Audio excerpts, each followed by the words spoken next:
In this video or animation thingy, I will try to explain a model of DNA replication or semi-conservative replication for 6-year-olds.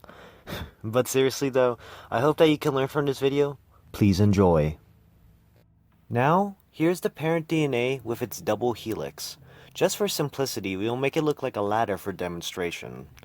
At the origin of the DNA, the location where replication starts, DNA helicase is an enzyme that unzips and separates the double helix into two single template strands by separating the hydrogen bonds between the nucleotide bases. This will create a replication or DNA fork. When the DNA unzips and replication begins, a replication bubble will form, which is the space where replication begins for both new strands. SSB, or single-stranded binding proteins, bind to the DNA strands to keep them separated. Due to the unzipped helix creating strain ahead of the DNA fork, topoisomerase will control the supercoiling by breaking, twisting, and reconnecting the DNA ahead of the fork. DNA needs to be separated for proper replication. Before going any further, we need to point out the leading and lagging strands because the process of DNA replication is different for each strand. Remember that DNA is anti-parallel, which means that one strand goes from 3' end to the 5' end in one direction and the other goes from the 3' end to the 5' end to the other. As a result, one of the single strands will go from 3' to 5' to the replication fork, and the other will go from 5' to 3'. I will further elaborate when I talk about DNA polymerase. The leading strand is the single unzipped strand that runs from 3' to 5' towards the fork, and the lagging strand is the strand that runs 5' to 3'. First, we will look at the leading strand with the creation of its complementary strand.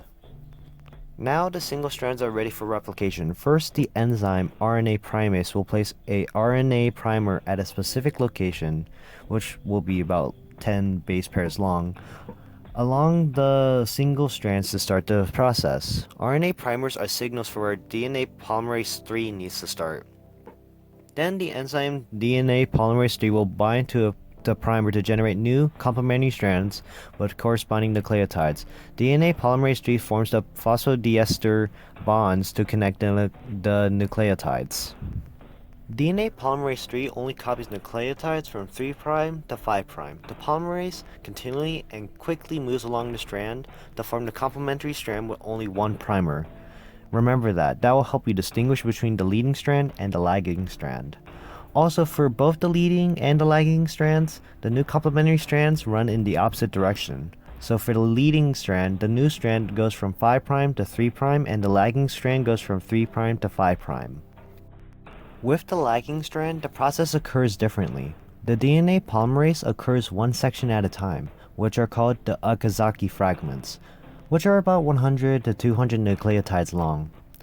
Each section will need its own RNA primer for the polymerase to bind and copy the fragment. As a result, the progress is slower due to continuing towards the fork a little and then reversing, which is like advancing and then making a U-turn, like a car. Hence the name lagging strand. When all of the fragments are synthesized, the enzyme DNA polymerase I will remove the primers and replace them with DNA nucleotides to ensure that the strand is actually DNA. It could also proofread the strand, in which it can correct mistakes in the nucleotide pairings, which are mismatch repairs. Then, because DNA polymerase III cannot connect the last nucleotide of one fragment to the first nucleotide of another fragment, the enzyme DNA ligase will glue the gaps by connecting the adjacent nucleotides of close Okazaki fragments and form the phosphodiester bonds and seal the phosphate sugar backbone. This will create two new DNA molecules that are made up of one old or conservative strand and one new one. This is the result of semi-conservative replication. Finally, DNA replication is necessary for the survival of life due to creating copies of DNA and more genetic material for daughter cells during cell division. Without proper replication, the cells lack the hereditary material, which can lead to diseases from mutations or non-destruction or the lack of important proteins. Goodbye.